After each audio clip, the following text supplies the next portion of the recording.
Assalamualaikum warahmatullahi wabarakatuh.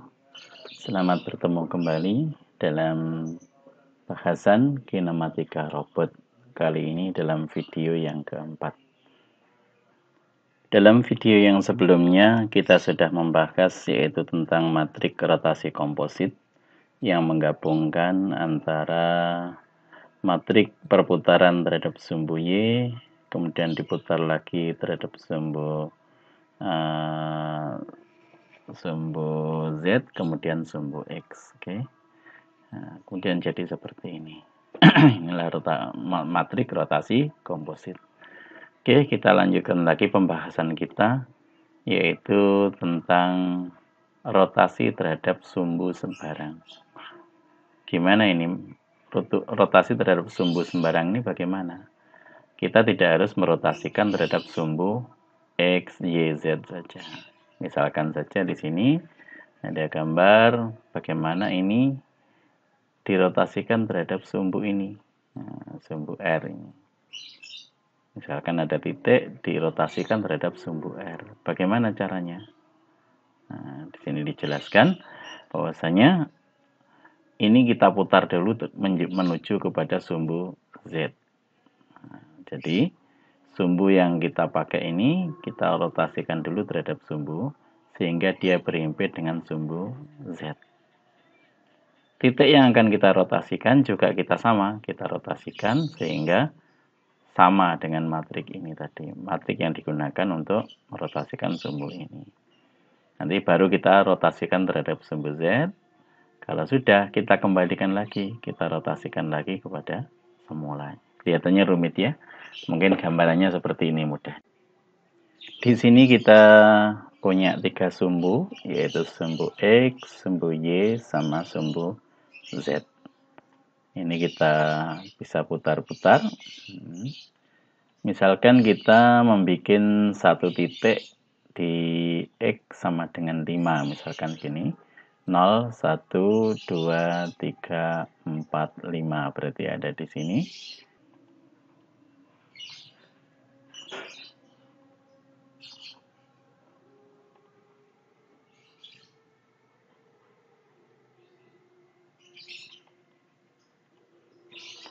Ini adalah titik di X sama dengan 5.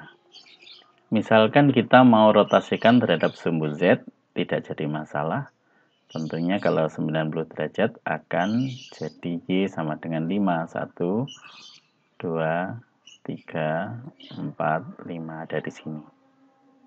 Oke. Tidak masalah kalau terhadap sumbu ini.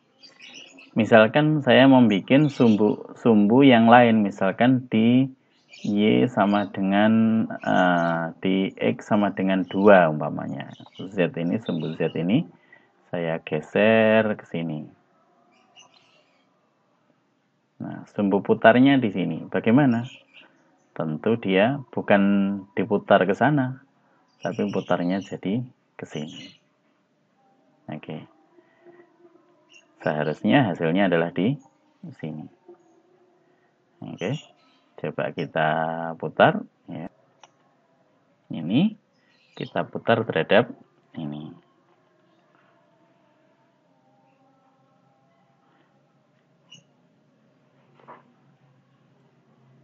Nah, oke. Terus jauh 90 derajat. Nah, jadinya di sini. Karena diputar ke sini, ke sini. Oke. Ini apabila diputar terhadap sumbu sembarang. Lain dengan diputar terhadap sumbu Z di sini. Tentu lain lagi. Nah, ini gimana caranya? Kita kan tidak punya matrik yang bisa memutar di sumbu sembarang di sini. Nah, caranya bagaimana? Nah, ini kita geser dulu ke sana. Supaya berimpit dengan sumbu Z. Ininya juga digeser. Jadi ini sama ini kita geser ke sumbu Z sehingga dia berimpit dengan sumbu Z di sini. Nah, di sini. Oke. Berimpit dengan sumbu Z. Kemudian kita putar, baru kita putar terhadap sumbu Z. Oke. Kemudian ini kita putar terhadap sumbu Z. Oke, 90 derajat namanya. Nah, tentunya hasilnya tidak sama dengan ini tadi. Tadi kan di sini hasilnya. Ini kok di sini. Nah, caranya bagaimana? Kita geser lagi. Nah, oke. Ini sama ini kita geser, kita kembalikan lagi ke tadi letak sumbu tadi di mana. Tadi di sini. Nah, oke, hasilnya ada di sini. Sama dengan yang tadi. Paham maksudnya ya? Jadi, pertama sumbu tadi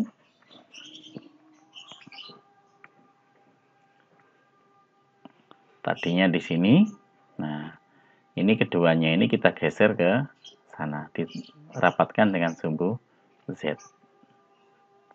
Ini dirapatkan terhadap sumbu Z sana. Nah, kemudian baru kita putar. Diputar ke sana, baru kemudian kita kembalikan lagi ke tempat semula. Nah, dengan seperti ini, kita punya matriknya. Nah, matrik perputaran terhadap sumbu Z dapat kita ambil pakai matrik yang ada tadi. Oke.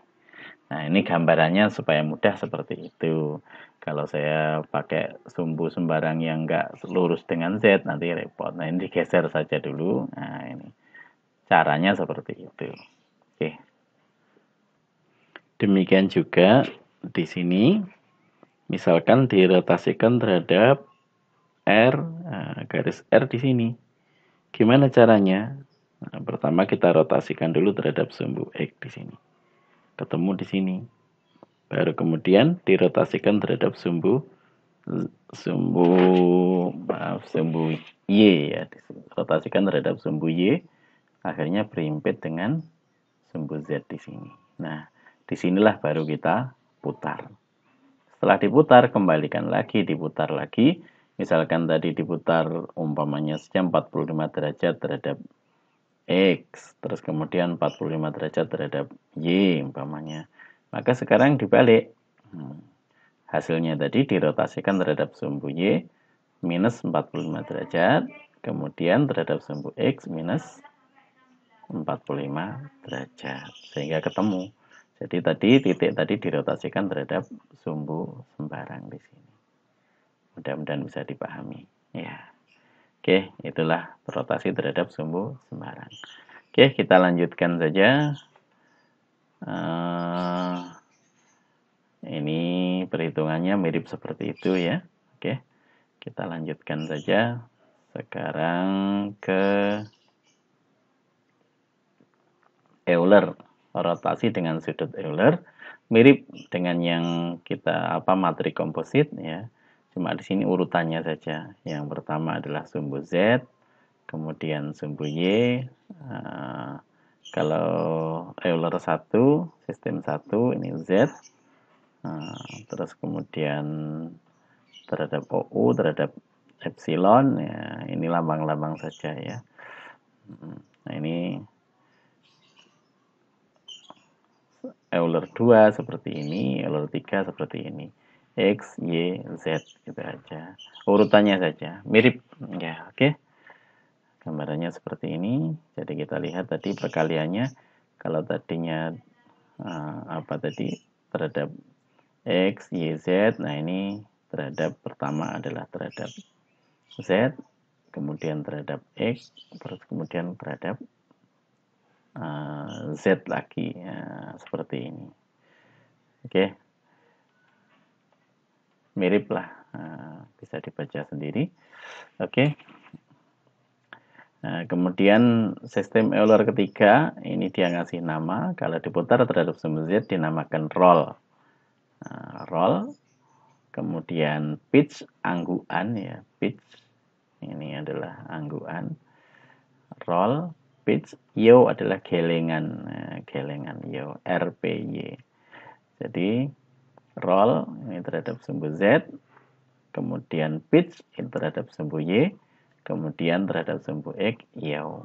Nah, kasih nama seperti itu. Perkaliannya sama. Oke. Langsung saja saya akan menjelaskan di sini matrik transformasi homogen. Oke. kita lihat matrik rotasi itu adalah 3 kali 3 seperti ini. Sedangkan matrik translasi cukup 3 kali 1 seperti ini. Nah, kalau X dikalikan, ya, dikalikan misalkan 3, ya dia loncat 3. Nah, seperti itu. Ya. Nah, kemudian gimana menggabungkan antara matrik rotasi dengan translasi ini? Matrik rotasinya ditaruh di sini. Matrik translasinya di sini, rotasinya ada di sini. Sini diisi dengan 0, 0, 0, 1. 1 ini adalah skala ya. Oke. Caranya bagaimana? Ya, misalkan saja satu benda kita rotasikan, maka ini yang diutek-utek yang ini.